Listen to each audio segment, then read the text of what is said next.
ഇപ്പോൾ കോൺഗ്രസ് എന്ന് പറയുന്ന രാഷ്ട്രീയ പാർട്ടി ഇപ്പോൾ രമേശ് പിഷാരടിയെ സ്ഥാനാർത്ഥിയാക്കിയത് രമേശ് പിഷാരടി ഈ കഴിഞ്ഞ 50 വർഷമായിട്ട് നാട്ടിലിറങ്ങി എന്തെങ്കിലുമൊക്കെ കാര്യങ്ങൾ ചെയ്തിട്ടാണ്. സിനിമയിൽ അഭിനയിക്കുന്ന ആൾ കാശുണ്ടാക്കുന്നു, അയാൾ ലക്ഷറി ലൈഫ് ജീവിക്കുന്നു.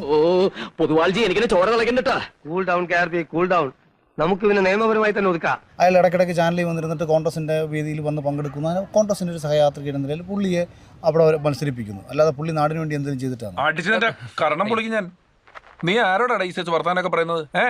നിനക്ക് ഞാൻ ആരാന്നറിയോ? പുള്ളിക്ക് എന്തെങ്കിലും കേസുണ്ടോ? പുള്ളി ജീവിതത്തിൽ എപ്പോഴെങ്കിലും ഇറങ്ങി ഈ നാട്ടിൽ ഒരു പ്രശ്നങ്ങളിൽ ഇടപെട്ടിട്ടുണ്ടോ?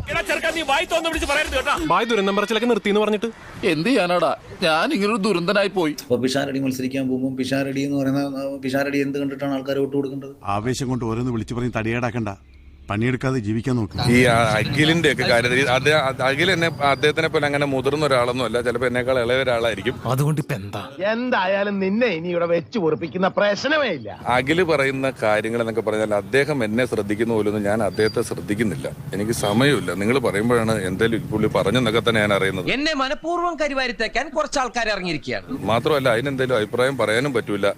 എന്തായാലും കുറ്റോ മോശമൊക്കെ അല്ലേ പറഞ്ഞിട്ടുണ്ട്, അതേ പറയാൻ സാധ്യതയുള്ളൂ. അങ്ങനെ പറഞ്ഞാലും ചിലപ്പോൾ ഒരാഴ്ച കഴിയുമ്പോൾ ഞാൻ വളരെ മഹാനാണെന്നും നല്ല മനുഷ്യനാണെന്നും പുള്ളി തന്നെ തിരുത്തി പറയും.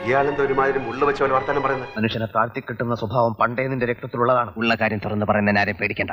ഇപ്പൊ ഞാൻ ഈ പറഞ്ഞതിന് പുള്ളി എന്തെങ്കിലും അഭിപ്രായം പറയും, അതിന് നിങ്ങൾ ആരും മറുപടി ഒന്നും പറയാൻ നിൽക്കണ്ട. ചിലപ്പോൾ ഒരാഴ്ച കഴിയുമ്പോൾ അത് പിന്നെയും തിരുത്തി പറയും. എന്നെ നാണം കെടുത്തരുത്, ഇവർക്കൊക്കെ എന്നെ വലിയ ബഹുമാനമാണ്. കണ്ടിട്ട് അങ്ങനെ തോന്നുന്നില്ലല്ലോ. അപ്പൊ നമുക്കൊരു 2-3 കൊല്ലം പരീക്ഷണത്തിനിട്ട ശേഷം ഒരു സ്റ്റേറ്റ്മെന്റ് എന്താണെന്ന് ഉറപ്പിച്ച ശേഷം അദ്ദേഹത്തിനൊക്കെ ഉത്തരം കൊടുക്കാൻ. കിട്ടിയാ ഇല്ല, ചോദിച്ചു വാങ്ങിച്ചു പോവാ. ഷാജിയേട്ടാ, നമ്മൾ എവിടെ പരിപാടി അവതരിപ്പിച്ചാലും ഇതാണല്ലോ അവസ്ഥ. എല്ലാവർക്കും സന്തോഷമായല്ലോ?